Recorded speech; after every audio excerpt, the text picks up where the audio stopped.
住！站住！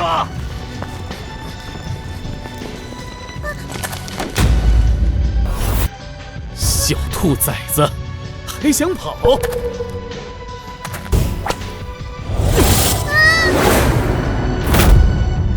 想死？没这么容易。江妃娘娘有命，必要活捉你回去。是你！糟了，中计了！来人，他不是太子，太子必定还在宫中，快回去找。是。至于你，臭婊子，敢假装太子骗老子！亡国公主要是进了青楼，一定很赚钱吧？带走！放开我！放开我！下次再来呀！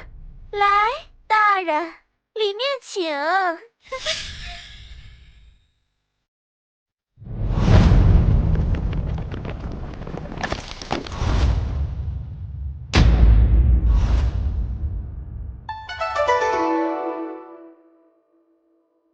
10年了，为了保住弟弟性命，我沦落青楼足足10年，也不知道他现在怎么样了。雷大人请，这是我们春香楼的花魁胭脂姑娘，今儿晚上你被雷大人包养，好好伺候贵客。妈妈，这位雷大人是出了名的暴力怪异，没有哪个姑娘在他手底下能有一块好皮。你就饶了我吧，以后你说什么我都听你的。闭嘴！你第一天出来干嘛？春香楼轮得到你挑客人，给我好好伺候贵客，否则要没好看。雷大人请。去吧去吧。不愧是春香楼的花魁呀，这细皮嫩肉的。不要，雷大人。小美人儿，别怕，今天也必定叫你欲仙欲死。就是这样，真好听。小美人儿，要不要再开心点儿？快叫啊！就像刚才那样叫啊！真好听啊！不要，雷大人，雷大人不要打了！住手！他奶奶的，谁敢坏我好事儿？皇姐，燕开，皇上，您怎么会？皇姐，是你吗？燕开，太好了，你还活着。皇姐，是我来晚了。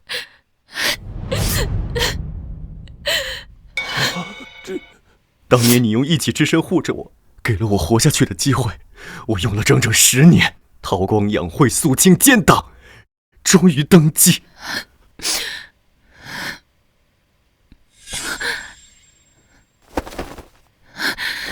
皇姐，您受苦了。你放心，从今以后有我在，我绝不会再让任何人伤你半分。我会让你成为整个大夏最尊贵无双的女子，至于那些不长眼、伤害过你的人。皇上，您看在我是荣月表叔的份上，饶我一命吧。她可是您未来的皇后啊！未来皇后？朕是宠爱荣月，但若是伤害皇姐，莫说你区区一个表叔，就是荣月来了，朕都绝不姑息。来人，昭告天下，朕今日要亲自接长公主回宫。是。哎，那不是春香楼花魁胭脂姑娘吗？哎呦，她身边站着的是皇上吧？乖乖，怎么这么大魅力啊？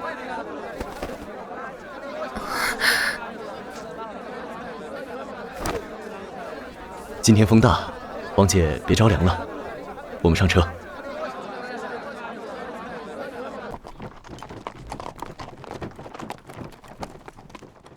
燕开，不，皇上，您能来接我，我已是万分感激。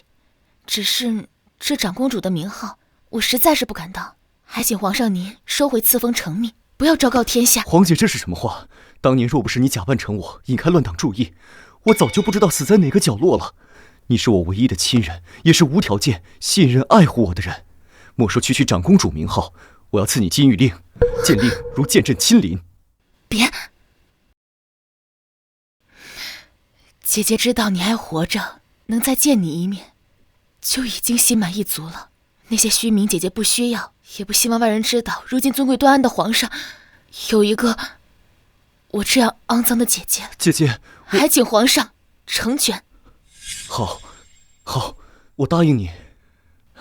姐姐果然不管什么时候都以我为先。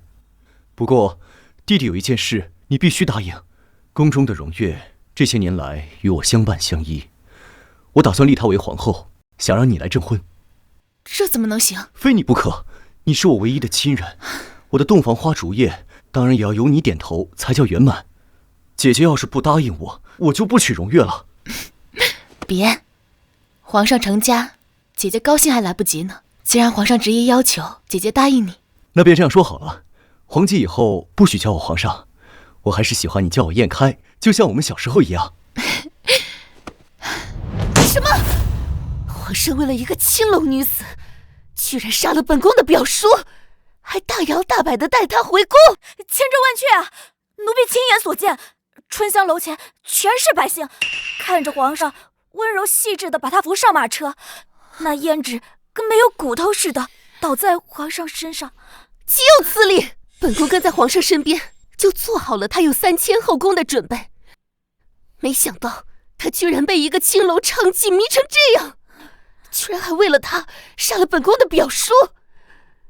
贵妃娘娘，您别生气，区一个青楼女子，怎配被我们放在眼里？是啊，娘娘，兴许是雷大人做了什么别的惹怒皇上的事情。你们懂什么？表叔虽然平日里浪荡了些，可皇上从来都是看在本宫还有哥哥战功的面子上，对他睁一只眼闭一只眼。如今为了那个胭脂，居然动怒到杀之，这个女人绝非善类。这可怎么办啊，娘娘？您的封后大典在即，可不能让那个贱人坏了您的大事。娘娘不必担忧，娘娘可是陪在皇上身边3年的枕边人，哥哥又是平定战乱的1等大将军，区青楼娼妓怎么可能撼动娘娘您的位置啊？皇上一定是一时被蒙蔽，肯定很快会过去的。可皇上都带她回来好几日了，藏着掖着，喝着护着，也不见带她来给我们行礼。是啊，奴婢可听说了，这种女的会的可多了，在外面就靠一身本事，迷得男人神魂颠倒。这封后的节骨眼上，可万万不能出岔子，娘娘定要防范。依我看，不如我们去给她一个下马威，也好让她认清楚自己的身份地位，免得去肖想一些不该想的东西。可是皇上现在对她正上头，她万一去告状了怎么办？她已进宫数日，没有位分，也没有封号，就算真的打她骂她，那又如何？娘娘马上是后宫之主，教育教育她，那也是天经地义的事情。本宫，贵妃娘娘，各位娘娘安。哪来的奴婢这么没规矩？没看到娘娘正在说话吗？奴婢是雨萧阁的，我们姑娘约贵妃娘娘午后未时一同赏花，有东西要送给娘娘，请娘娘准时到。娘娘您看，这个胭脂真的是没大没小的，区一个青楼娼妓，居然敢让我们先去拜见她。皇上居然赐她住雨萧阁，那可是离皇上宫里最近的地方。本宫提了3次，皇上都说要留给最重要的人。你们说的对，他进入了后宫，就是后宫的人，这般没规矩，本宫调教他也是应该的。午后不必了，本宫现在就去会会他。皇上给的真是灵丹妙药，姑娘在春香楼的一身伤，养了几天就全都好了。这冰肌玉骨的，佩儿看了也想摸摸呢。你呀，就属你嘴贫。佩儿是高兴，姑娘在春香楼总算是熬出头了，以后再也不用受欺负了。不过，姑娘为什么不直接告诉贵妃娘娘，您就是皇上的皇姐啊？贵妃娘娘听了，肯定对您无不尊敬。我毕竟是出身青楼，又不是什么光彩的事，何必要让宫里的人知道？况且，这荣月妹妹温柔善良，定能体恤我的。姑娘是皇上的皇姐，他们谁敢说闲话？燕开他处处护着我，我又何必要给他找麻烦？我现在最大的心愿，就是希望燕开能够成家立业，一生安稳，这样母后泉下有知，也能瞑目了。姑娘，可你也要为自己着想啊！皇上送了这么多好东西，姑娘都想着送给贵妃娘娘，还要把皇上御赐的金玉令也送给她，奴婢心疼。乖，我本来就应该给燕开的妻子准备礼物，能让荣月妹妹开心，就是我最开心的事。一口一个燕开，叫的可真亲密啊！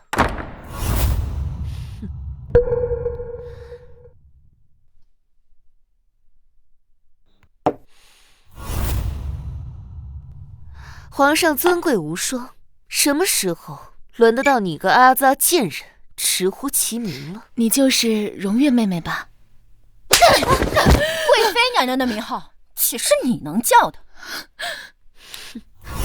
你们好大的胆子，竟然敢打我们姑娘！你们知道她是谁吗？佩儿，这个房间的人到底有没有规矩？本宫教训下人，怎么一个奴婢也敢大呼小叫？下人？什么下人？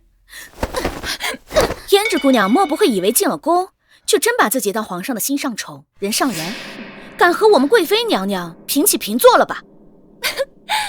瞧瞧，青楼里出来的就是不一样，入了宫还是这副妖精做派，谁看啊？姑娘，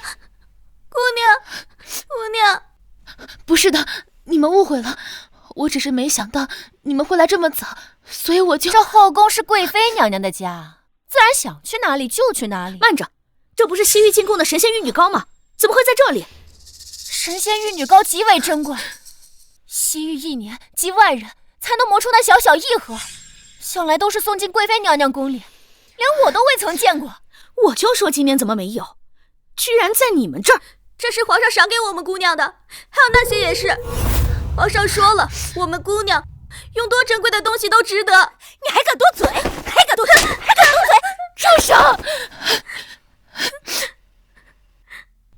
荣月妹妹，你误会了，这玉女膏是燕开看我身上有疤痕，刺我去身上的疤痕啊，还有这些珠宝，我不知道这些如此珍贵，本来我也是想留给妹妹你的，当做我们初次见面的一点心意。贱婢，还敢炫耀？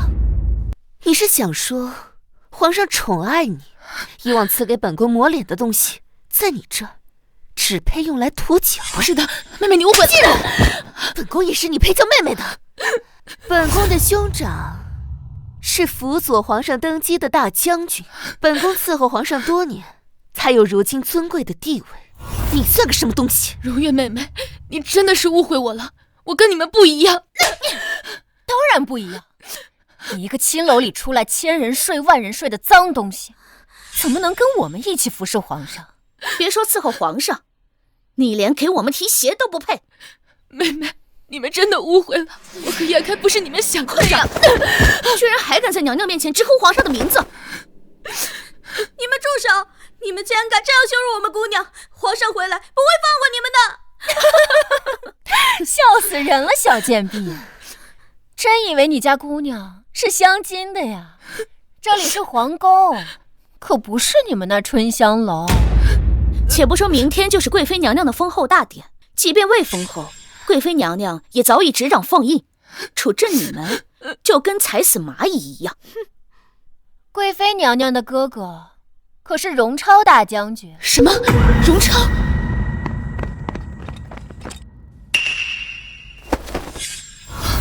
为皇上打了多少胜仗？你觉得皇上可能为你一个青楼出来的娼妓和贵妃娘娘起争执吗？皇国公主要是进了青楼，一定很赚钱吧？你是荣超的妹妹，知道害怕了吧？咱们贵妃娘娘金尊玉贵，你若是现在跪下来磕几个响头，然后自请离开宫里，贵妃娘娘还可以饶你的狗命。本宫兄长常年征战有功，你不会以为凭你这些狐媚手段，皇上就会为你出头吧？不可能，绝对不可能！当年他明明是叛党，要追杀皇上，怎么可能摇身一变就成了大将军？大胆！不但分本宫的荣宠，还敢诋毁本宫兄长！宫中的荣月这些年来与我相伴相依，我打算立她为皇后。荣超的事情也许是个误会，就算他害我进青楼，可燕开如今重用他，又爱他妹妹，我何不成全？好，只要你能真心对燕开，过去的事情我可以都不计较，我也同意你成为皇后。同意？好大的口气！本宫竟不知道，本宫的后位轮得到你个小小的娼妓说了算。事到如今还敢大放厥词，娘娘，我看他就是仗着自己一身勾魂本事，才屡次谏言。不如将这阿扎娼妓拖出去，用铁烙毁了他的脸，让这东西四所的人都来看看得罪娘娘的下场。至于那个宫婢，拖出去打死。是娘娘。姑娘，佩儿，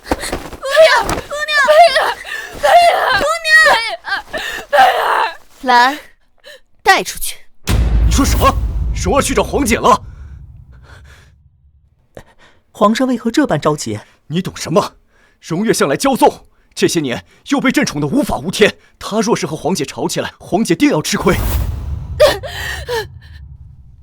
你们都给我看着，这个女的出身青楼，在外面勾引皇上，进宫后屡次以下犯上。本宫今日就按照律令赐她烙刑，你们都要引以为戒。不！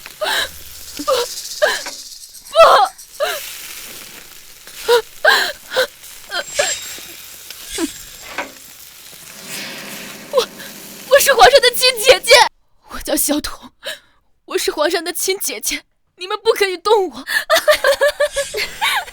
你看啊，真是为了活命，连这种谎都敢撒。谁不知道皇上和姐姐已经分散多年，他至今下落不明，你要编也不编点靠谱的。你们若是不信，便可以把皇上找来，一问便知。你春香楼花魁胭脂姑娘的销魂本事，在外面谁人不知？你能哄得皇上带你入宫，现在狗急跳墙，自然想让皇上替你出头。荣月，你自诩是我弟弟最宠爱的枕边人，怎么，难道连这点信任都没有吗？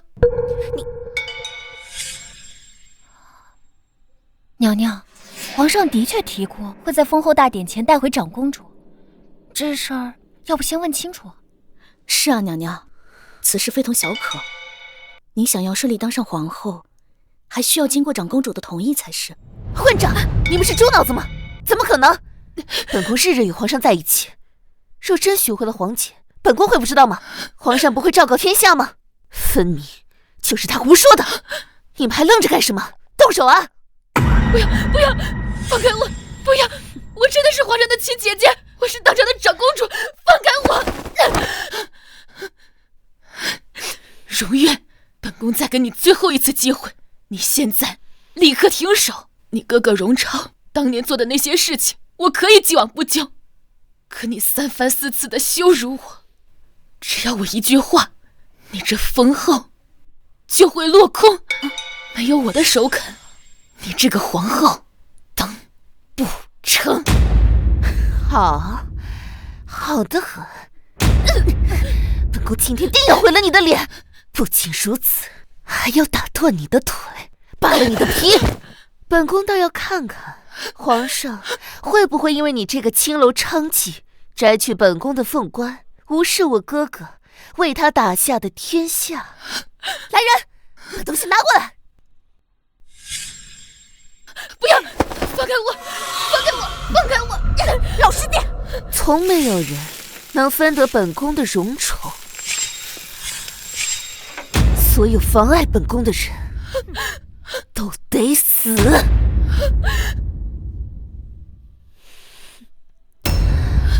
不要！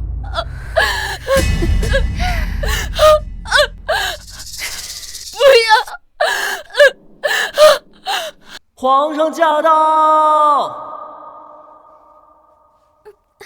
住手！你们在干什么？参见皇上。皇上，你不是雨萧阁的奴婢吗？怎么会在这里？你家主子呢？回皇上，这奴婢胆大包天，屡次出言羞辱容贵妃，贵妃娘娘下令惩戒。小小宫婢，就算是雨萧阁的人，也不该对未来皇后以下犯上，别罚太重。是。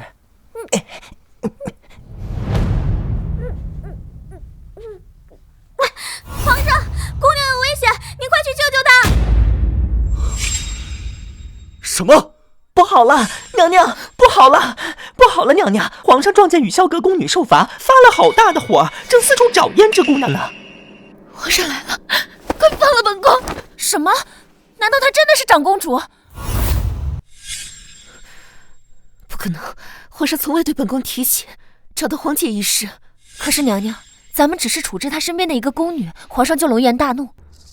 不管她是谁，她在皇上心中的分量都不容小觑。是啊，娘娘，趁没酿成大祸之前，要不我们还是先收手吧。是啊，娘娘，现在把她放了，方才种种都能说成误会。若是真的继续，一切便都回不了头了呀。我们还是先收手吧。娘娘，不可！咱们对她用刑已经是板上钉钉，倘若放了她，难保这个贱人会在皇上面前使用什么狐媚手段，离间皇上和娘娘之间的关系。有些道理。事到如今，不如一不做二不休，将她处置干净，只有死人才不会说话。你们敢！本宫可是当朝的长公主。倘若是真的，皇上为何还要叫你胭脂姑娘？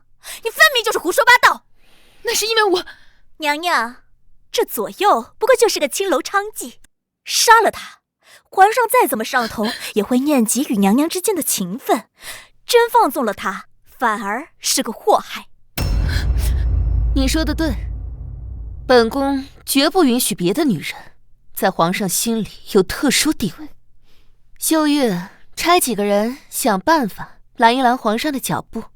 是，娘娘。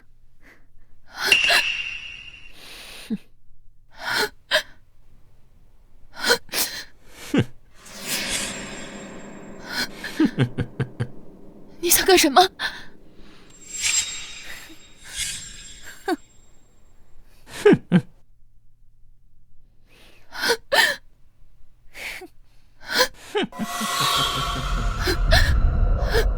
本宫想干什么，你不是已经很清楚了吗？不，荣月，本宫是皇上如假包换的同胞嫡妾。你现在如果收手的话，本宫允诺你，本宫绝对不会向皇上说半个字。本宫只相信死人，怪就怪本宫当年心慈手软，没能在府上了结了你，也不会留下今日的祸患。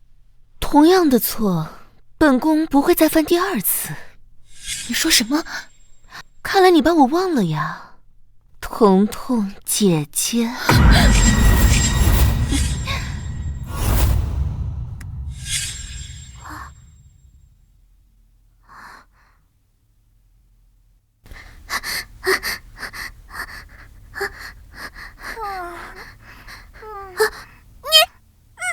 嘘，别出声。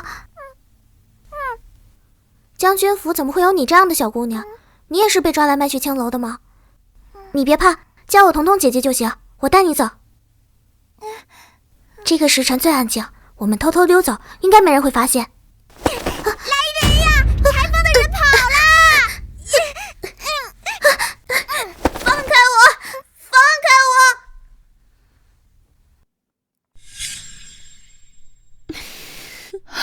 居然是你！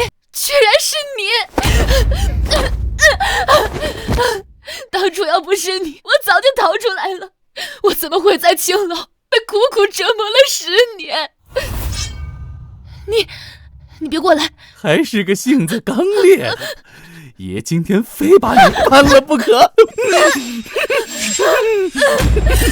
要！让你不听话！让你不听话！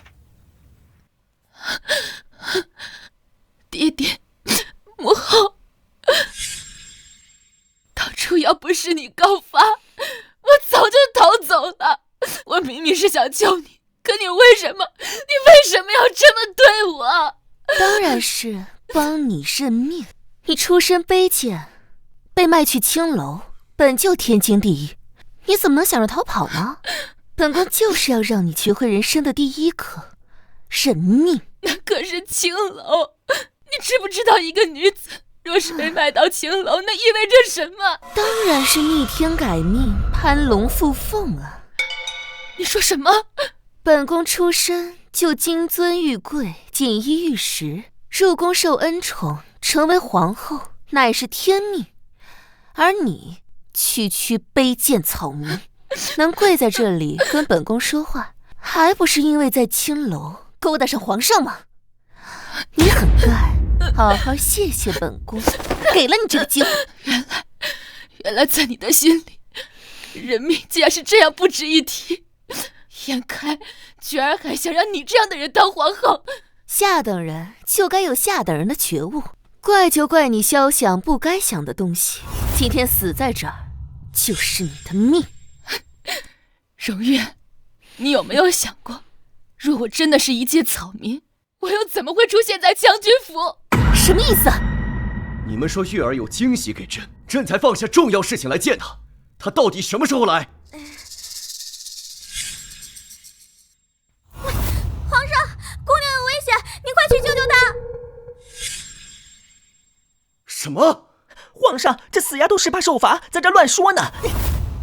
不行，朕得去看看。皇上！放开我！荣月，传闻皇上的亲姐姐在外流落多年，皇上寻而不得。你说，有没有可能就是被你这样的人买到青楼折磨的？你说，皇上要是知道他的亲姐姐在青楼受了10年的折磨，皆是拜你们荣家所赐，你这个皇后，你哥那个大将军还当不当得成？你吓唬谁呢？哪有那么巧的事情啊？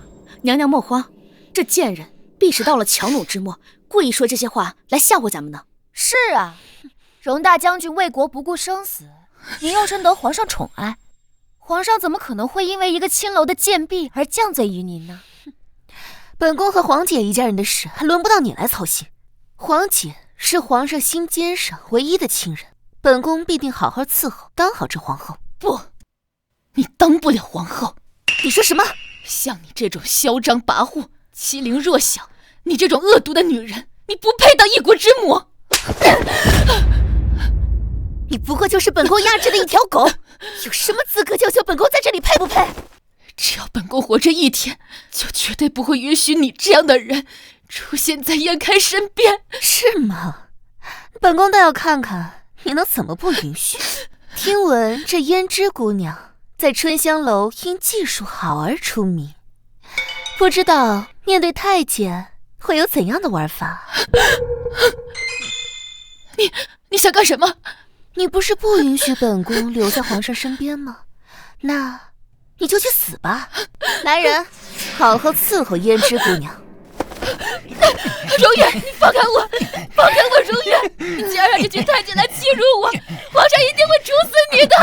放开我！皇上驾到！狗奴才，这都拦不住皇上。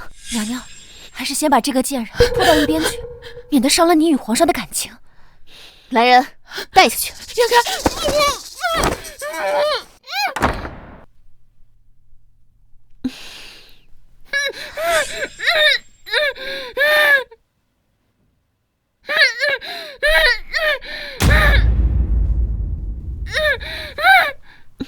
皇上，快起快起！说了多少次，朕的面前不用多礼。你不是说有惊喜要告诉朕？朕在你宫里等了半天。明日是封后大典，臣妾打算明日再告诉皇上呢。你这机灵鬼！哎，对了，有看见皇姐吗？皇姐回宫了，皇上怎么也不告诉月儿一声，月儿好设宴招待啊。皇姐素来低调，不喜铺张，朕打算明日才带你见面。不过你放心，皇姐一路对你多加赞赏，见了面必定更加喜欢。不过说来怪异，他身边的丫鬟说他遇到了危险，可朕找了一圈，根本没看见他。许是丫鬟没伺候好，怕担责，胡说八道。皇上放心，皇姐何等尊贵，怎会有人敢以下犯上？不对，那丫鬟分明说是得罪了你才被责罚。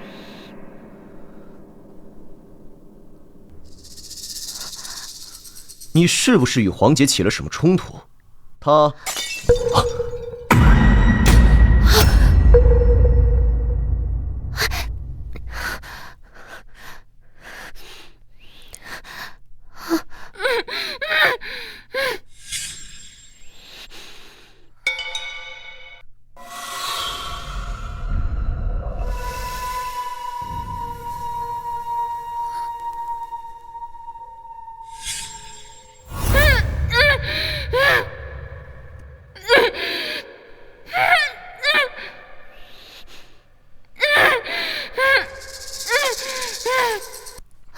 皇上，月儿怎会顶撞皇姐呢？月儿巴不得用最好的来侍奉皇姐。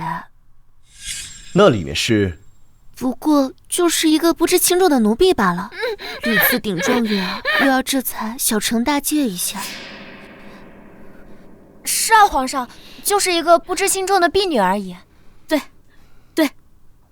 既然是不听话的宫婢，小惩大戒也就算了。皇上，皇上既然让月儿掌六宫，月儿自然不能让皇上失望，须立好规矩才是。还是说，皇上嫌月儿不够温柔良善，日后会伤到您心尖上的人啊？又说这些胡话，朕的心里除了你，哪有别人？朕只是怕你累坏了。皇上还当我们不知道呢，宫中可都传开了，说皇上最近得了心尖上的人。是啊，皇上，有了新人，现在都不管我们了，难怪最近少来后宫呢。什么新人？朕最近没有那新人啊。皇上还瞒着我们呢。朕这些日子都在忙着长公主和封后大典的事，哪有什么新人？皇上，月儿明白的。皇上一定是觉得新妹妹身份太低，月儿会不高兴。其实月儿不在意这些，只要皇上高兴，月儿都能接纳。你们到底在说什么？朕怎么听不懂？难道是有宫婢在背后搬弄是非？朕若是抓到了，必好好惩治。朕的好月儿，朕对你什么心意，你还不知道吗？除了皇姐，就属你最要紧，谁都比不上。皇上可别哄骗月儿。君无戏言。看来我们都多虑了。皇上果然最宠容贵妃，什么春香龙花魁，果然是一时兴起。亏我刚才还担心了一下，担心皇上看中那贱人。不过如今看来……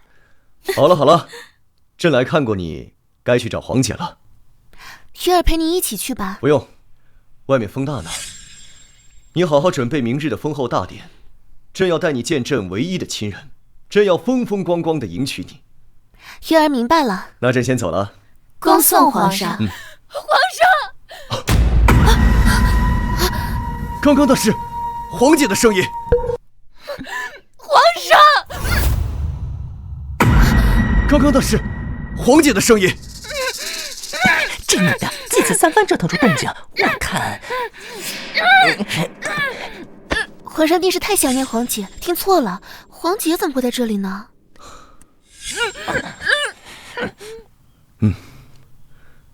月儿，你不知道，皇姐为了朕真的受了很多苦，要是没有她，这根本不会活着。朕发过誓，要用一生来对她好，谁要敢欺她辱她，朕都要他们不得好死。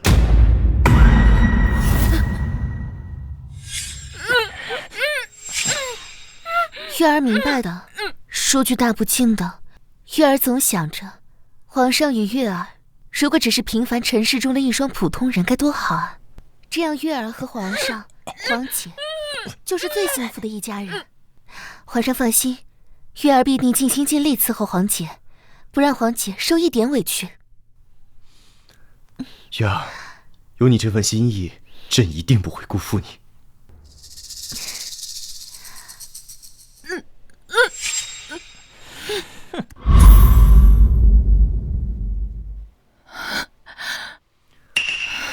月儿，朕有事要忙，先走了。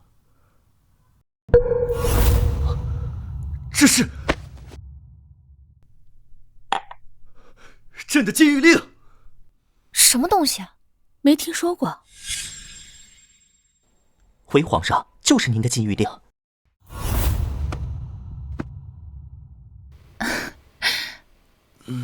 醒啦。这些年朝局动荡，总没睡个安稳觉。唯独和皇姐一起，我最放松。这是我让工匠连夜打造的金玉令，皇姐戴在身上，见令如见朕亲临。我要这东西做什么？还不如送给荣月妹妹。不行，她是她，你是你，她怎么能跟你比？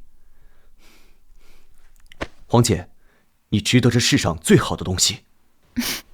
好，好，好，都多大的人了，还跟个小孩子似的。这不是那贱人留下的东西吗？皇上怎么什么好东西都给那贱人？不能让皇上知道那贱人在这里。说，这东西为什么会在这里？皇上息怒，许是有什么误会呢？是胭脂姑娘在这里受刑，不小心掉下的。完了完了，还是被皇上知道了。知道又如何？皇上对贵妃娘娘什么态度还不清楚吗？一个青楼娼妓，他怎么可能真的在意？皇上刚刚才说没有新欢呢，一枚锦囊就露馅了。所以是你干的？我。皇上何必这么生气呢？一个婢妾而已。就是啊，皇上，都怪那个胭脂屡次冒犯贵妃娘娘，所以娘娘才会训诫她。在哪儿？朕问你们，她在哪儿？皇上刚刚还说心里只有月儿呢，这会儿就为了别人发这么大的火。是啊，皇上，这事真不怪贵妃娘娘，是那个胭脂，她居然拿着贵妃娘娘的玉女膏去涂脚。他仗着您对他的喜爱，竟然直呼您和贵妃娘娘的全名，而且他恃宠而骄，对娘娘大不敬。对了，他还说她是您的姐姐。你说什么？皇上如此看重皇姐，得知那贱人冒认，必定龙颜大怒，不再追究。是啊，皇上，那个贱人口口声声说她是您的亲姐姐，还说不许贵妃娘娘当皇后呢。是啊，皇上，您不知道那个贱人她有多嚣张。他还说你喜欢她，说那个皇后的位置都是给她留的。他还破口大骂贵妃娘娘是贱人，让贵妃娘娘这辈子都别想想皇后的位置。他当真说了这些？皇上，那个胭脂到底是宫外的人，攀上了您的权贵，自是不知道那东南西北了。她就不该进宫来，那样出身青楼的女人，一身脏病，要是染给宫里其他的姐妹，该怎么办呀？宫里这些其他姐妹倒是其次，主要是皇上您的身体啊。朱浩，你算什么东西，也配嚼他的舌根？皇上，你竟然为了宫外那个婢妾打臣妾！皇上，你是被那个贱婢给迷惑疯了吗？她可是假冒长公主的罪人啊！动手！朕不仅要动手，朕还要将你们五马分尸！朕不仅要动手，朕还要将你们五马分尸！来人！皇上开恩。林妃和齐妃纵然犯了小错，伤害了您宠爱的人，也不至于。小错？胭脂姑娘假冒皇姐，本来就是死罪。齐妃和林妃不过是为了皇家的声誉，您总要体谅姐妹们的苦心啊，小惩一下就可以了。你就是这样帮朕治理后宫的？任凭这两个贱人在这风言风语说这么难听的话？皇上，你现在是为了别人在训斥月儿吗？朕不配吗？哦，朕明白了，这两个贱人要是没有你的授意，怎么可能有这么大的胆子？说，你们到底对他做了什么？对，都是贵妃娘娘指使的，都是贵妃娘娘指使的。皇上开恩，我们都是听了贵妃娘娘的话。你们，皇上，您何必这么生气吗？要我说，那个胭脂处置了也好。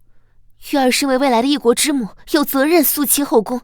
况且两位妹妹也没有说错啊，青楼女子本就不该入宫。按我说，处置了也好。就算皇上是一时兴起，染上了这样不干不净的女人也不好。住口！皇上，你打我！贵妃娘娘，您糊涂啊！快向皇上请罪！请什么罪？皇上从来都没有对我发过脾气，我可算知道那个贱人哪里来的底气，一口一个你会为他撑腰。皇姐不在关键时刻，绝对不会搬我出来。你到底对他做了什么？他现在在哪儿？他已经被我处置了。什么？贵妃娘娘，这可不是说笑的时候，您谨言慎行啊！皇上，您看看您现在什么样子？为了一个青楼女子，这样对我们几个姐妹，我既掌着凤印，我有权处置后宫的人，我不可能眼睁睁地看着别的女人分走您的宠爱。早知她在皇上心里分量居然这么重，我早该动手。处置了？贵妃娘娘，皇上，其实她被处置了是好事啊。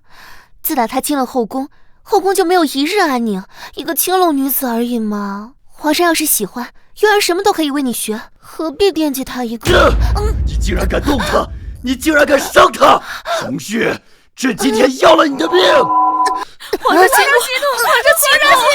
皇上息怒！皇上息怒！这可是荣大将军的亲妹妹啊！皇上息怒！皇上息怒！朕平日里对你这么好，你要什么我给什么，你居然敢动她！死！给我死！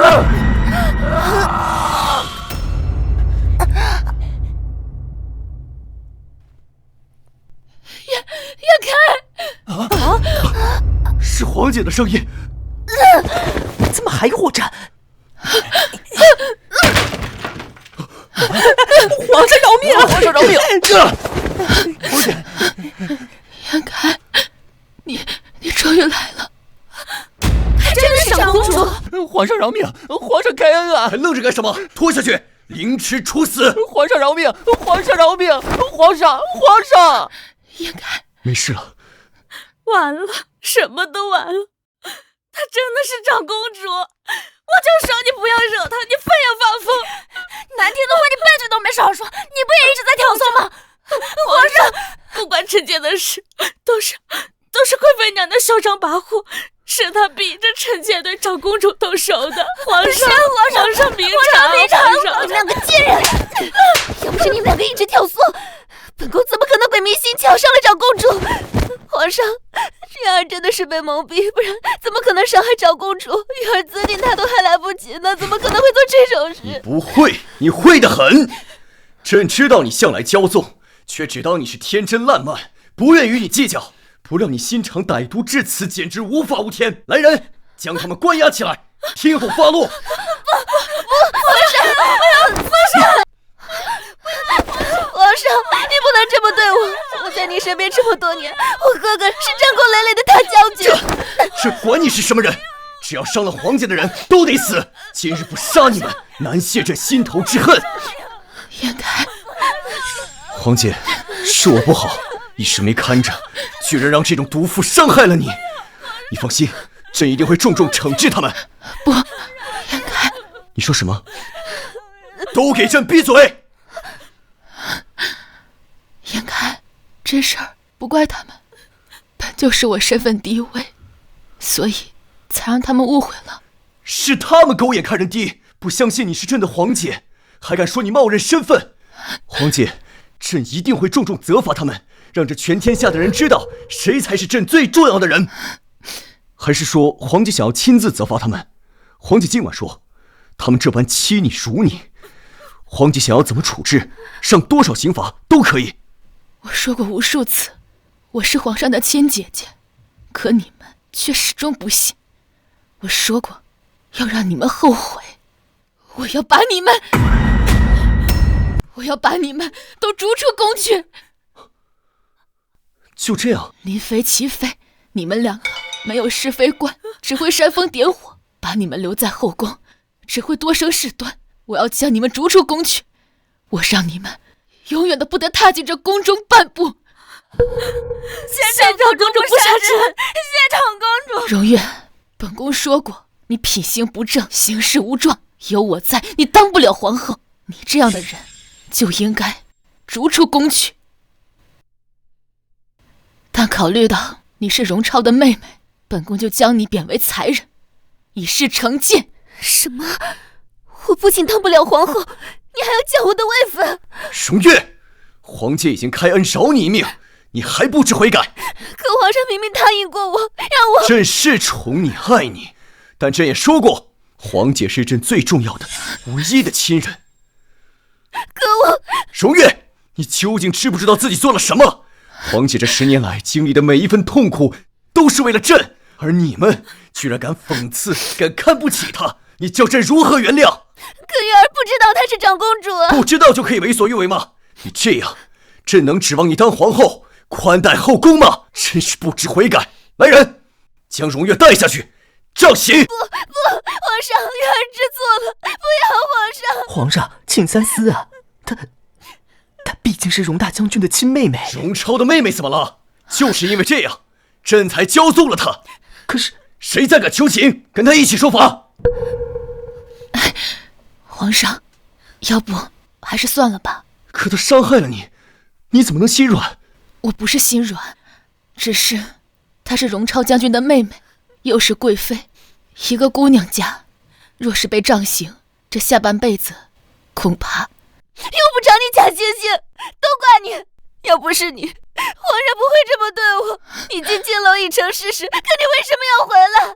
我跟皇上本来可以好好的。谢人，皇姐大度替你求情，你还死不悔改。既然这样，杖刑也不必了。来人，将荣月拖下去，即刻绞杀！不，皇上，你不能杀我！皇上，我们一起度过了多少日子？放开！你们不能杀我！放开！大胆！你还想抗旨不成？我怀孕了！什么？本打算明日封后大典一起禀报，双喜临门。可事到如今，也不能不说了。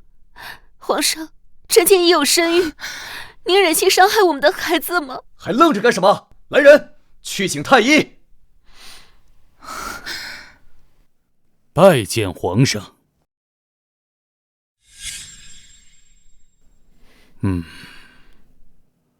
回皇上，贵妃娘娘确实已有近2月身孕。皇上，月儿真的知错了，以后不会再这样了。您就看在月儿怀了您第一个孩子的份上，饶了月儿这次吧。皇上，这荣月固然有大错，可如今她怀有身孕，要不这次就饶了她吧。皇姐，她这样对你，你还为她求情？要不是看在她是你心尖上的人，我恨不得现在立刻就把她给杀了。可如今她既然怀有皇嗣，我不希望你因为我而不开心。她这样的毒妇就应该……燕开，我想荣月她已经知道自己错了，她以后定能改过自新。月儿事后必循规蹈矩，全听长公主吩咐。朕知道了，朕听皇姐的便是。死罪可免，活罪难逃。荣月即日起降为才人。不可！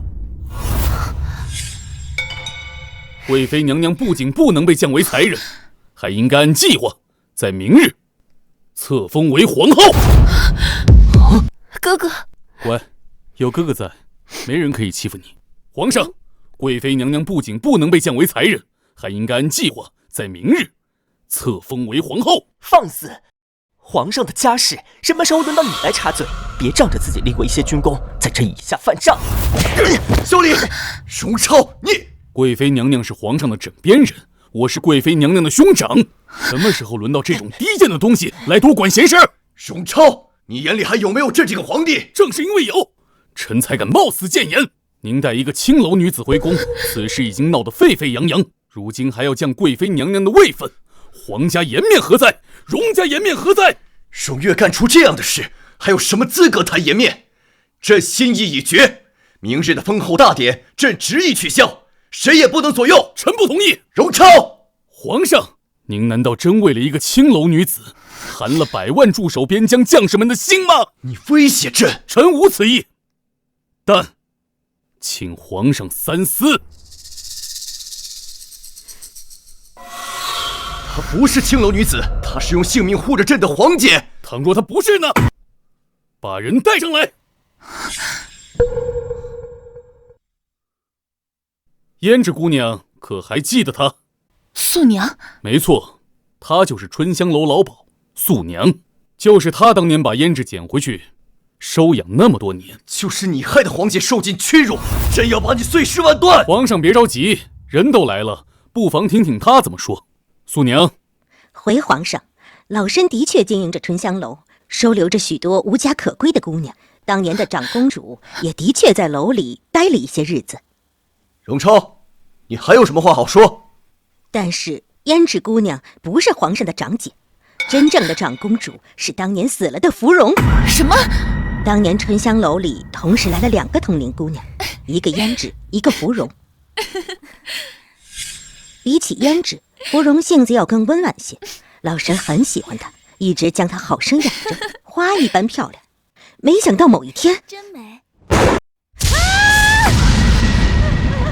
他哀求老身不要告诉别人，掏出所有的家当堵住老身的嘴。老身一开始也被钱财迷惑，可后来得知他居然进了宫，才知道他打的是这个主意。老身实在是良心过不去，所以哪怕掉脑袋也要澄清真相。皇上，胭脂并非长公主，请皇上明鉴呐！你撒谎！皇上，我当年的确是跟一个叫芙蓉的姑娘一起进的春香楼，但她是最良善、最惨的那个。吃了吧。芙蓉每次都会把她最爱吃的糕点攒着给我吃，可是这素娘平日里对她动辄打骂。可是芙蓉还笑嘻嘻的，根本就不会逃跑。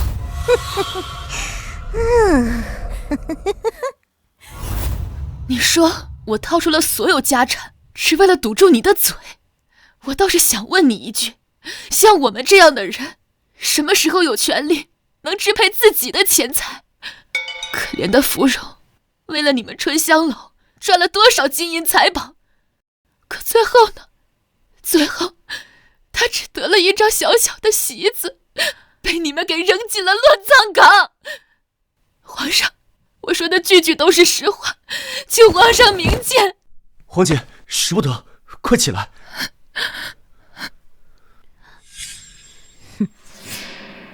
胭脂姑娘真是会颠倒了说呀！你在我春香楼这些日子，哪日不是我好吃好喝的供着你？哪日这楼不是由着你的性子开张？好吃好喝，那是因为我忍辱负重，我成了花魁，我受尽折磨，我只想着怎么苟活，再见到我弟弟一面。你的好吃好喝，试问哪一个姑娘她想要这样的好吃好喝？我这样的人，活着和死了又有什么区别？皇上，胭脂姑娘在春香楼就惯会说谎，老身敢以全家性命发誓，字字句句绝无虚言。胭脂姑娘为了不让老身说出真相，甚至曾经以死相逼，要和老身一拍两散。是啊，皇上，月儿总听您说姐弟情谊深厚，如果胭脂姑娘真是皇姐，她那么疼爱您，怎么会让别人知道您有一个进过青楼的姐姐呢？是啊，皇上，她若真的疼爱您，必定会顾全您的名誉。莫说回宫，换作是我宁可死在宫外，也绝对不会进宫的。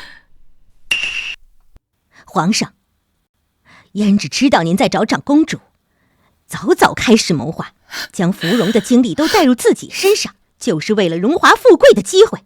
可老身无法眼睁睁看着皇家血脉被如此混淆，才会大胆直言。皇上，皇上姿势体大，千万慎重啊！是啊，皇上，她若真是长公主，怎么可能将这身份一直挂在嘴边呢？皇上明察啊，皇上！皇上，事已至此，真相大白。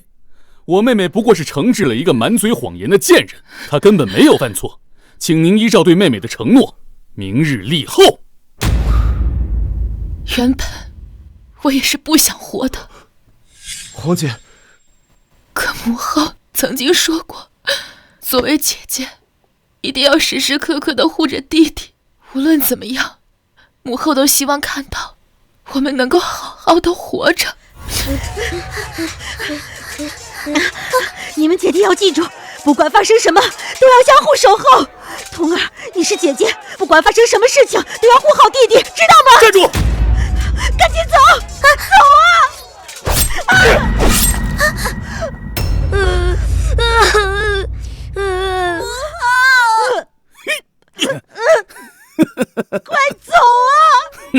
快走啊！主，你们都要好好的活下去，照顾好彼此。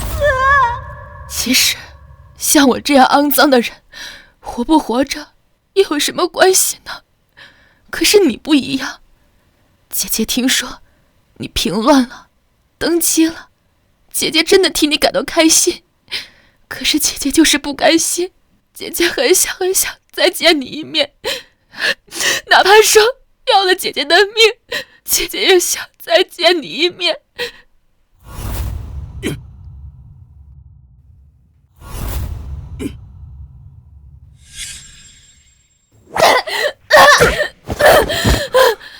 皇姐，想见弟弟一面，怕不是攀附荣华富贵吧？皇上，这未免也太巧了吧？您仔细想想，您刚登基，皇权还不稳，多年没有消息的皇姐，突然就有消息了，还顺利进宫了，这不是人为安排是什么？是啊，皇上，臣妾也觉得纳闷。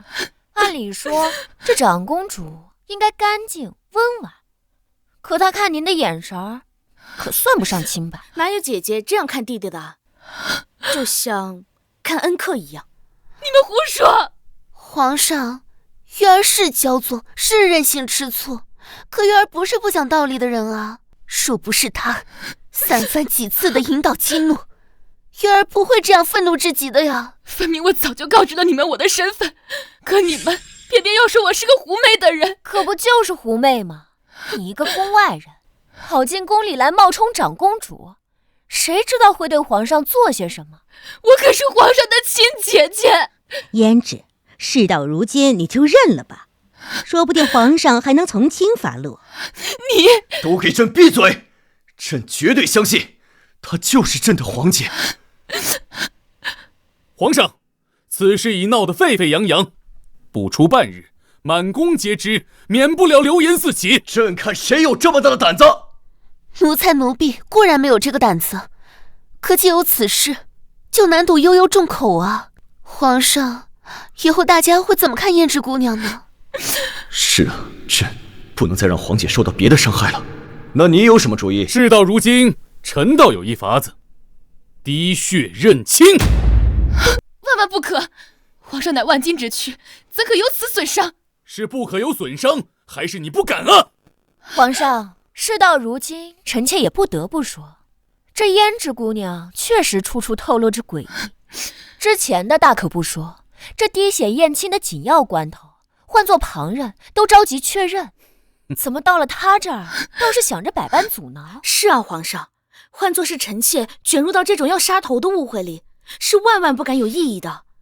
胭脂姑娘现在这样，倒叫人看不明白啊。那是因为我担心皇上的身体，是你害怕被拆穿的借口吧？皇上，既然长公主在您心中分量非凡，您很该将此事查个清楚明白。若真有人假冒，杀之，才算对得起皇上的姐弟情谊。若真是个误会，此刻解开，往后也无人再敢提起。是啊，皇上，倘若真如这素娘所说，芙蓉姑娘才是长公主，那胭脂，她岂不是杀害长公主的凶手？皇上，您难道真的愿意让长公主殿下的仇人入宫，让她享受荣华富贵吗？可是，胭脂姑娘不必再有顾虑，我相信皇上为了长公主，愿意做出这小小的牺牲。就这么办吧。来人，准备滴血认亲。皇姐，朕并非不相信你，而是事已至此，唯有滴血认亲，方可堵悠悠众人之口，方可……没关系的，皇上，民妇可以理解。皇姐，皇上，民妇还有一个请求。你说，朕什么都答应你。这滴血验亲，民妇一定会全力配合。只是，燕青身份之后，不管是什么结果，还请皇上放民妇出宫生活。皇姐，素娘说胭脂姑娘向来会演戏，我之前还不信，现在看来确实如素娘所说，这滴血认亲还没做，先卖起可怜来。民妇只是觉得留在这后宫之中多生是非，不如离去。胭脂姑娘好盘算啊，趁着没做就先要皇上的承诺，如此一来，哪怕是冒充皇亲国戚，皇上一诺千金，也不得不放你离去。难怪宫外都说胭脂姑娘是祸国殃民的妖精，只是都到了皇上面前，还这样子的做派，真是让人不齿啊！你们还站着干什么？还不快帮胭脂姑娘滴血认亲！皇上，皇上，你快答应我呀！皇上，皇上，皇上，你快答应我！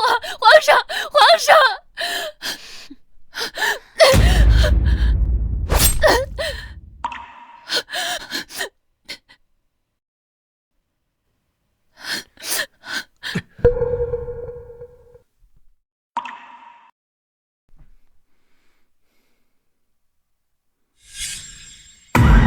怎么会这样？皇上，你看，滴血认亲是不会骗人的，她根本不是什么长公主，就是个骗子，按律凌迟处死。什么？让开！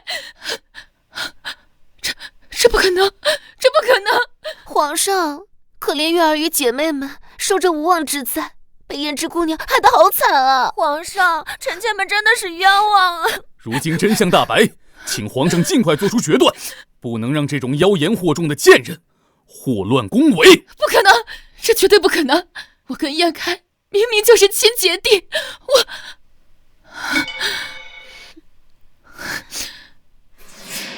是啊，我怎么没想到，他们竟然敢让我滴血认亲，当然是做足了准备才来的。我只想见燕开一面就离开宫里，没想到他们只想着要我的命。怎么，没话说了？皇上，你可要替臣妾们做主啊！臣妾因为他的一个谎言，受了好大的委屈。皇上，事已至此，请您尽快做出决断，此女留不得。够了，皇姐，不，胭脂姑娘，朕要听你亲口说。胭脂姑娘，劝你还是把实话说出来吧。是啊，胭脂姑娘，贪图荣华富贵本是人之常情，可你这样不仁不义，用自己低贱的身份让皇上蒙羞，实是可恶。你虽是一介女子，却为了一己私欲，你可曾为皇上想过？朝堂刚刚稳定，冒出你这样的姐姐来，皇上情何以堪？下面的臣子又该怎么想呢？假装为我求情，其实每句话都是说给我听的，每个字都在提醒我不配。皇上向来是最仁慈的君主，若你此时说出实话，相信皇上还能免你一死。不可以，像他这样冒充皇亲国戚，企图混淆皇室血脉，理应诛九族。况且他还试图离间皇上与月儿还有妹妹们的感情，像他这样就应该拉出去临时处死，五马分尸。荣月，哥哥，皇上，您别怪贵妃娘娘，贵妃娘娘也是为了皇家血脉比较着急。这样吧，胭脂姑娘，只要你现在说出实话，我劝皇上免你一死。我将亲自在城郊为你置办一处地方，虽然不能太荣华富贵，但是能够解你不再受青楼之苦，而且也能免了你冒充皇亲国戚的死罪。你看怎么样？哥哥，荣月，还不快把嘴闭上！你以为她真的是青楼女子吗？她就是当朝长公主。什么？要不是我听说你遇到困难，紧急安排人回来帮你做假证，还准备了那碗一定让血不相容的清水，你逼她狗急跳墙，遭殃的可是我们。况且，她假扮长公主，皇上真的会放过她吗？这是以退为进。如何呀，胭脂姑娘？好，我答应你。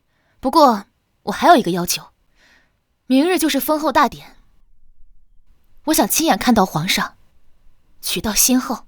不行，哥哥，他绝不能留在皇宫一生多。我答应你。将军怕是忙糊涂了，这事儿得皇上说了算。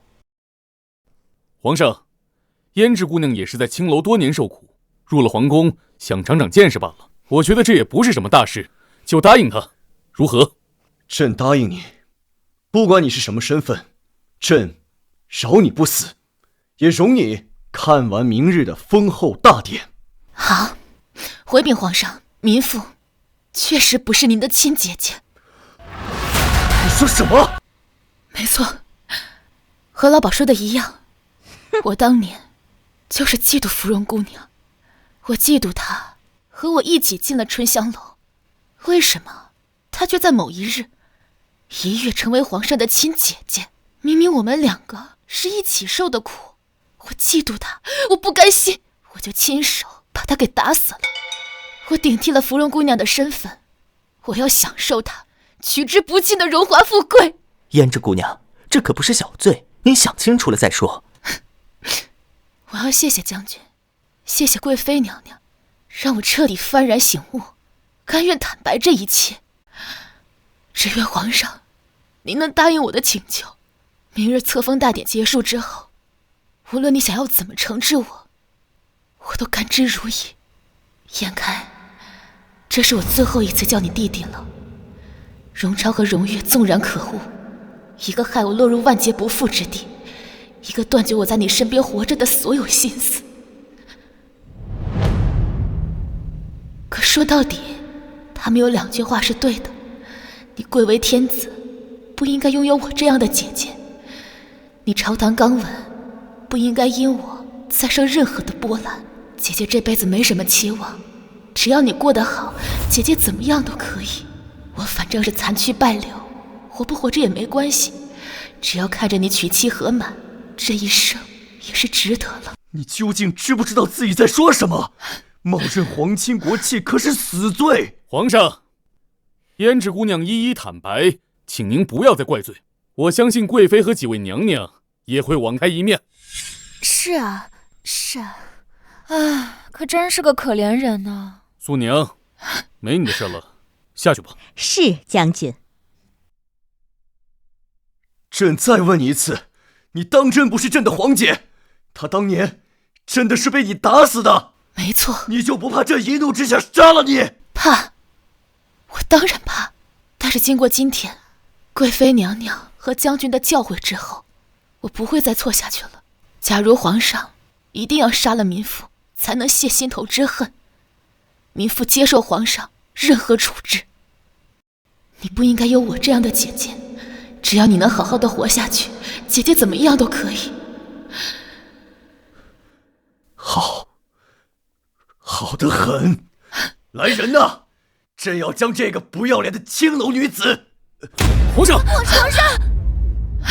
上！看来是急火攻心，你们还愣着干什么？快去传太医！你这个贱人，要不是因为你，皇上也不会出事。嫣然，给本宫把这贱人拖出去，本宫不想见到他。贵妃娘娘，我求求你，我没有别的要求，我只想看到皇上他身体安好，求求你了。有你这样的贱人，皇上如何安好？就是个灾星，你就该死在青楼里，你就不配回来。你们都是死的吗？还不快给本宫把他拖出去！拖出去！荣月，你不要给我得寸进尺！什么？你别以为我不知道，你在刚刚那碗清水里面放了什么东西。我已经很配合你们了，我现在只想看到皇上身体安康。如果你还要拦着我，你别怪我对你不客气。你以为你是长公主啊？你别忘了，你刚刚可是在皇上面前亲口承认你是假冒的长公主。本宫现在是高高在上的贵妃，明日更是一国之母，你拿什么跟我不客气？来人，拖下去！不可！哥哥。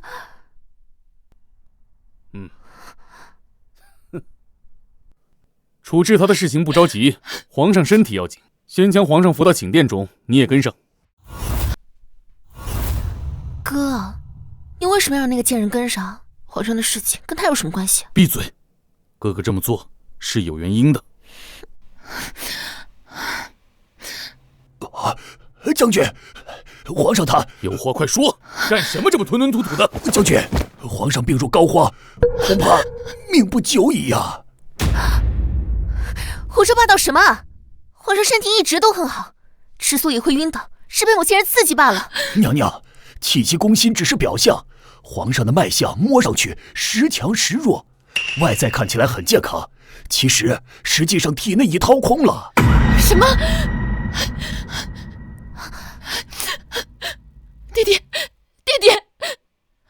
你们到底是干什么吃的？怎么照顾皇上的？他都病成这样了，你们才发现？轮得到你这个贱人在这插嘴？太医，敢问皇上的病要如何诊治？倒是有办法，老臣有一药方，只要按照方子去拿药即可。只是什么？你快说呀！只是其中的一味药引十分难寻，皇上是因为多年呕心沥血而导致的气血亏损，需要与之相连的血脉作为药引，方能使药材起效，比如皇子、公主。可皇上并未诞下子嗣。是啊，将军，如果有某一位娘娘怀有皇上的龙种，应该也可以。那太好了，荣月妹妹，如今你怀有龙嗣，有你为皇上提供药引，那再合适不过了。妹妹，太好了，天助我也！眼下后宫就只有你怀有龙嗣，只要你在这个节骨眼上救下皇上，不管之前做了什么，都定会一笔勾销。往后更是让皇家欠了你一个大恩情。太医，快准备药方吧。好。等一下，你先告诉本宫，如何取得药引，会不会伤了本宫的身子？事到如今，老臣就实话实说，原本取药引最好是皇上的龙嗣，但是龙嗣如今尚在娘娘的腹中，且月份太小，需要剖开娘娘的肚子，从中取出相连的血脉，作为药引入药。什么？你怕不是失心疯吧？剖开本宫的肚子，那不得疼死本宫？娘娘您尽管放心，宫中有上好的麻沸散，应该不会太疼的。你当然这么说，要剖的又不是你，本宫不干。荣月妹妹，不，贵妃娘娘，如今只有你腹中的龙嗣能给皇上提供药引，还请你赶紧配合太医给皇上治疗啊！放开！你这歹毒的贱人，没听见他说要剖开本宫的肚子吗？可是眼下实在没有别的办法了。我呸！哪有人剖开肚子还能活的？他分明就是要本宫的命，本宫不干，谁愿意去谁去。可是，况且皇上现在这个情况，就算有药引，也不一定能痊愈。这个庸医，我看是胡说八道吧。贵妃娘娘，老臣家中5代行医，愿以性命做担保。如果能找到药引的话，肯定能让皇上药到病除。你的性命哪有本宫的性命重要？你若失手，本宫岂不是死都没地方哭？况且你这庸医跟在皇上身边这么多年，都看不出他身有奇病，本宫可信不过你。荣月妹妹，算我求求你了，行不行？现在只有你能救皇上，你这样，只要你愿意，不管你让我做什么，我都愿意，行吗？荣月妹妹，我要你这青楼娼妓的命有什么用？滚开，滚开！荣月，你马上就要成为皇后了，如今救治皇上，你也有责任啊。我有什么责任？本宫是要当皇后，可若是命都没了，我当个屁的皇后啊！我看要剖腹的又不是你，你是站着说话不腰疼吧？太医，你再想想看，还有没有什么别的办法？太医，我是皇上的亲姐姐，你看能不能以我为药引？什么？你是皇上的姐姐啊？太好了，当然可以。只不过你跟皇上不是直接的血脉相连，救下皇上的性命恐怕只有3分的把握，而且需要你大量的放血，这个过程十分痛苦，绝非常人所能承受啊！稍有不慎，就会一命换一命啊！没问题，哪怕说只有1成，我也一定全力配合。太医，事不宜迟，赶紧给我放血，救治皇上！来，好。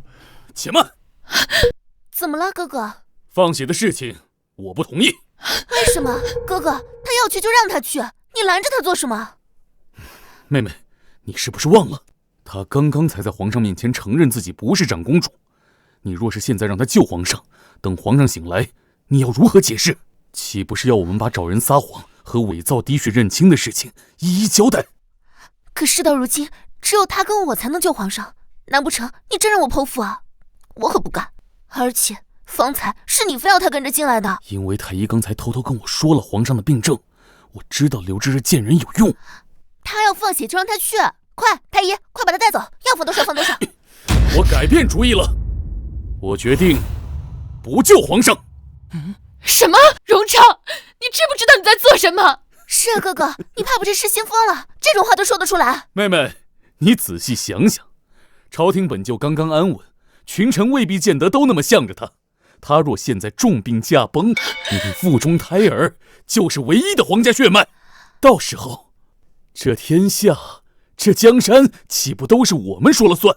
话是这么说，可这是弑君之罪啊！我们什么都没做，何来弑君？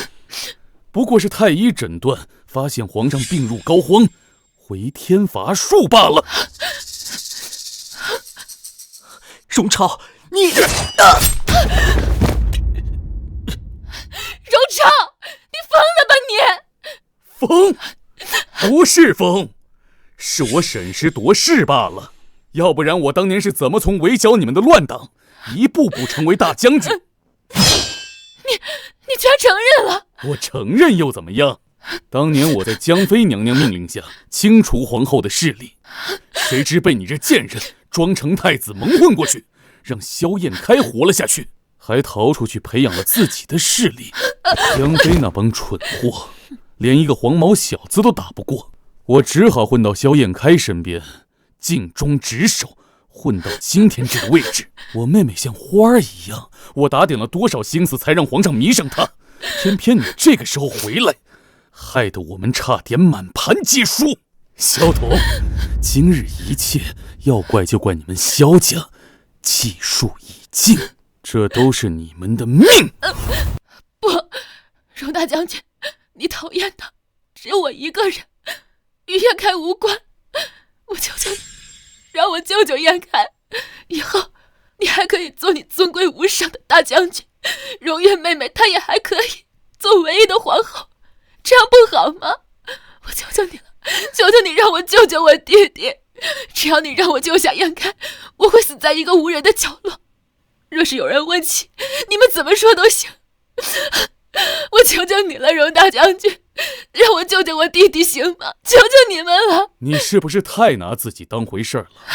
你有什么资格跟我谈判？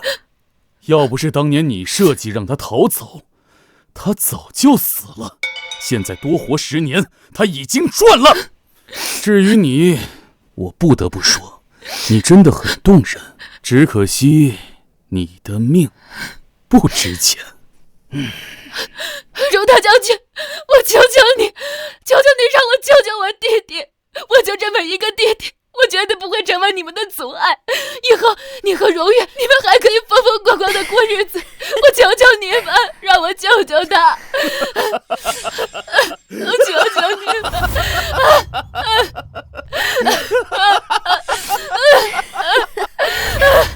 求求你们！感人肺腑的姐弟情谊呀！只可惜，我已经做了决定，没有任何人可以阻挠我。荣月，你快说句话呀！抛开他是皇上的身份不说，也该对你不好吗？他这么爱你，你快说句话呀！对我好？是啊，你来之前，他确实对我很好，不管我说什么，他都对我宠着。可自从有了你，他居然为了你个区区娼妓，不仅打我，还贬我位分。这样的夫君，我要他做什么？你怎么连你也……没错，哥哥说的对，只有把权力掌握在自己手中，才最稳妥。萧童，你就死了这条心吧。不过你放心，他不会孤单的，因为你会比他先走一步。来人，给我把他拖出去！今日我要把他剁碎了喂狗，方能解我心头之恨。是吗？朕倒要看看，今天是谁先死！皇上，你怎么？朕怎么看着像没事儿一样？是吗？燕开，你真的还活着？快让姐姐看看！你居然是装的！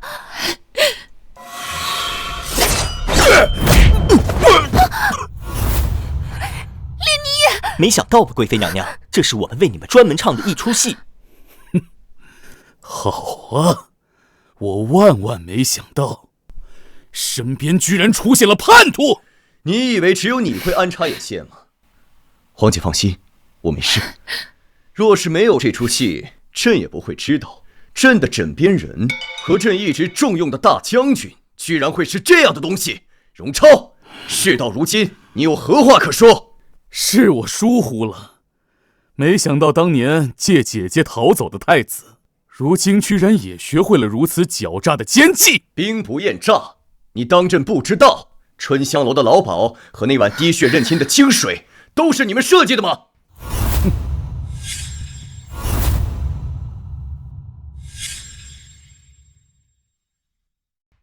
难为了皇上天子之资，陪我们演戏。朕确实动摇过，可你们越是步步紧逼，他就越是相让，甚至不顾自己的安危。朕就知道，她就是朕的皇姐，唯有朕的亲生姐姐才会不管什么事情都只为朕着想。荣超、荣越，你们贪污皇亲国戚，叛乱弑君，该当何罪？就算一切都是我安排的，你又能怎样？一个乳臭未干的小子，懂什么东西？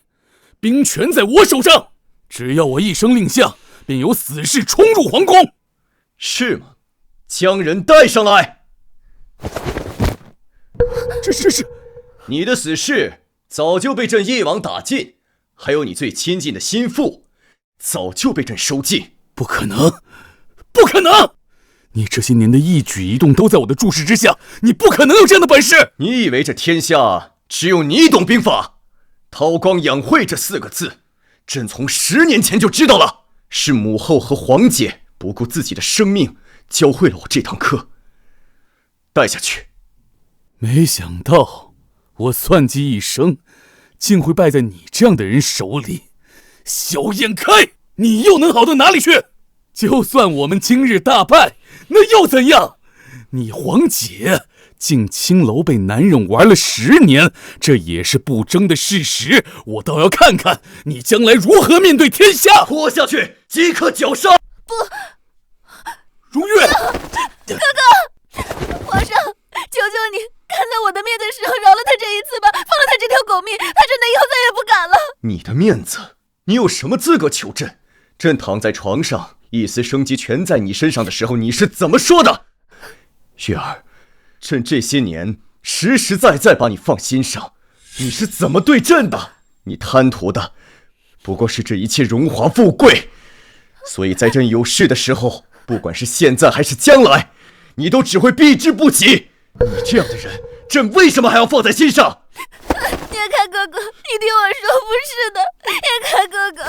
来人，将荣月带下去，和荣超一起绞杀。不，叶开哥哥，我怀了你的孩子，你怎么能这么狠心？那是你的骨肉，是你的第一个孩子。小童姐姐，我求求你劝劝皇上吧，求求你放了我们。你和皇上固然是姐弟情谊深厚，我和哥哥也是多年兄妹情分啊！求求你饶了我们吧！饶了你，荣月。这些年我因为你哥哥才身陷青楼，我在青楼被折磨了足足10年。后来又因为你，我失去了逃出升天的机会。我是看在你和燕开的情谊上，我才屡次退让。可你呢？你和你哥哥可以不顾我的性命，可这危急时刻，你也不在意燕开的性命。你这样的人，我为什么还要给你机会？你们2人能有今日，就是罪有应得。这一次，我不会饶恕。皇上，拖下去！皇上，不要！小童，贱人，我做鬼也不会放过你的。燕开，其实他们说的对，这一切皆因我而起。他们兄妹2人固然可恶，可若是没有我，你这安稳的生活也不会被打乱，你也不会失去你的第一个孩子。燕开，你们都听好了，这位春香楼回来的胭脂姑娘，就是朕的亲生姐姐。燕开，你疯了吗？你怎么能跟他们说这些？皇姐，今日的事情让我明白了一个道理：流言蜚语固然可怕，可在这世上最重要的还是自己的家人。是，你是进过青楼，可那又怎么样？你就是朕的姐姐，你是因为我才进的青楼，受的屈辱。你们家中多有兄弟姐妹，再不济也有父母高堂，你们也一定有被曾经全心全意的爱护过。若你们的家人因为爱护你们而受屈辱，难道你们也会多加嘲笑吗？朕不觉得有这样的姐姐是件丢人的事情。朕是这个世界上最幸运的人，因为有这样的姐姐，不管发生什么事情，都会无条件护着朕。所以皇姐，朕心意已决，不管外人怎么说，朕都要还你最珍贵的荣耀，这是你应得的，也是朕作为弟弟该给你的补偿。可是，姐姐若是不答应，朕就当着所有人的面在这里长跪不起。不可以，长公主，您就答应了吧。您不知道这些年皇上过得有多艰辛。好，姐姐，答应你。太好了，皇姐，你放心，入宫后你喜欢住哪里就住哪里，朕保证会让你一生安稳无忧。参见长公主。母后，你在天上看见了吗？女儿和弟弟都活得很好。皇姐，朕这就让礼部为你安排大典，昭告天下你长公主的身份。不急，还有一件事，我要先处置。你们这样对我，我家主子不会放过你们的。哎呦，还惦记着你家主子呢，可惜呀，可惜，你再惦记他也没用，他马上就要死了。你说什么？我家姑娘怎么了？你家姑娘冒名顶替长公主，你猜皇上会把她凌迟处死，还是会五马分尸呢？什么？不可能！我家姑娘就是如假包换的长公主殿下，一定是你，或者是你，你们合起来陷害我家姑娘。不行，我要去见皇上，我要向见皇上，凭你也配？我告诉你，他是被我冤枉的，那又怎样？谁让他碍着江姐和贵妃娘娘的路了，他就该死。与其可怜他，不如可怜你自己吧。这些年他护得你严严实实，每次我要动你，他都以死相逼。现在他都死了，你觉得在这青楼里，你还能保持着完璧之身吗？什么？这花一样的面孔可不能浪费。来人，他在春香楼里已经算见识的多了，从今天晚上起就让他接客。妈妈，我求你放过我，我不能接客。别人都能，凭什么你不能？妈妈，我求求你，我干什么都行，我不能接客。我要是接客的话，我家姑娘会很伤心的。起开，他都死透了，难过关我屁事。吵死了，这里交给你了，我回去复命了。秀姨姑娘慢走，替我问候江姐和贵妃娘娘。贱人，你帮着你家主子陷害我家姑娘，你不得好死！贱人，吃了雄心豹子胆了，敢辱骂贵妃娘娘！秀姨姑娘放心，我马上处置她。慢着，我已经很久没有见过那么嘴硬的了。来，多骂几句，让我听听啊！我诅咒容贵妃这辈子当不上皇后，我诅咒她！你，好，好得很。素娘，是你不是想让她接客吗？我看不必了，你现在下楼找2个乞丐回来，好好伺候她。我看谁敢！姑娘，你没事？你怎么还活着？身上还多了这么多好东西。哼，我知道了，你这个贱人有点东西，不愧是我春香楼调教出来的姑娘，连冒认长公主这种死罪，皇上也能放过你。这不像贵妃娘娘的风格，怎么可能还让她活着？我能有今天，都是拜你所赐，我当然要回来，投桃报李。算你有良心，你回来的正好。佩儿这个死丫头，年纪也该到了，今天晚上我就让她接客。我说过，有我在，谁也不能动她。你算什么东西？别以为在皇宫走了一遭，就可以当主子了。今天在这儿，我说了算。哟，这个不是荣月身边的一条狗吗？怎么，这里什么时候轮到一条狗来说话了？大胆！贵妃娘娘的名字你也敢叫？就是，贵妃娘娘就要当皇后了，你得罪得起吗？别以为皇上饶你狗命，你就能乱来。佩儿，你看，这个就叫狗仗人势，自己被骂了都不管，只想先保护主子，还真是一条好狗。看来给你的教训还不够，一个青楼娼妓都敢在这里叫，今日我要给你长长记性。胭脂，你疯了吗？皇后娘娘身边的人你也敢动，还不快住手！放开我！你不要命了！你可真是跟你的主人一样歹毒，身为女人，却只知道欺压。我呸！你们凭什么跟我比？我可是容妃娘娘身边一等贴身女使，你一个青楼娼妓，她一个没爹没娘的臭丫鬟，有什么资格跟我相提并论？嘴巴还这么不干净！贱人！你还想打我？我让娘娘把你们都杀了！放了秀玉姑娘，你以为皇上饶你一条狗命，你就能为所欲为吗？再得罪了皇后，吃不了兜着走。哦，是吗？我倒要看看一个死人是怎么让我吃不了兜着走的。什么？不可能！明日就是封后大典，我们贵妃娘娘马上就要成为皇后了。你们再不放开我，我要禀报皇后，诛你们九族！什么贵妃娘娘？什么皇后？什么封后大典？我可没听说。我只知道明天是皇上为长公主殿下举办的回朝大典。什么？长公主殿下？诛本宫九族？看来你们是想弑君啊！你居然是……不可能，这绝对不可能！贵妃娘娘说过，这一切都已经安排好了。这个贱人怎么可能是……居然娘娘和将军合力都没把你按死！难道你真的是长公主殿下饶命啊？饶命？素娘，你在宫中说的不是板上钉钉吗？你说本宫是取代了芙蓉姑娘的位置，她才是真正的长公主。素娘，这些年来拜你所赐，我活的可不容易呀。都是老身见钱眼开，贪污了殿下。殿下大人有大量，饶了老身一命，以后做什么都行。贪污？这些年来你丧尽天良，有多少姑娘死在你的手里？你残害了多少的无辜少女，还想让本宫饶你一命？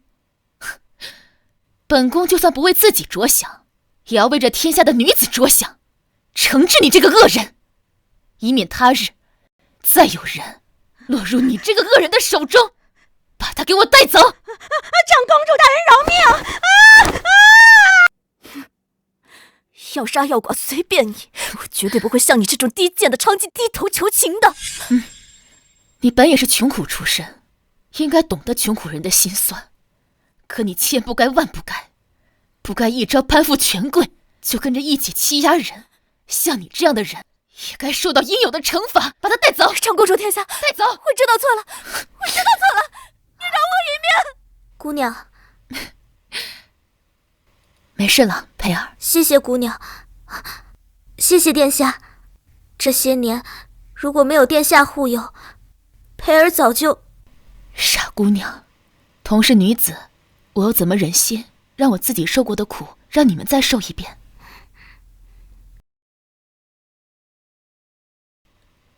从今往后，这害人的春香楼将永久关闭，改为世间无依无靠的女子收容之处。所有姑娘皆除去贱籍，由佩儿做主，保证以后不会再有任何欺压行为。这世上若有女子遇到困难，皆可来此楼登记，本宫会及时查冤。若有任何欺压行为，本宫绝不姑息。长公主殿下，千岁千岁千岁！母后，你看，童儿活得很好，以后童儿也会尽自己努力，帮助千万受压迫的姑娘。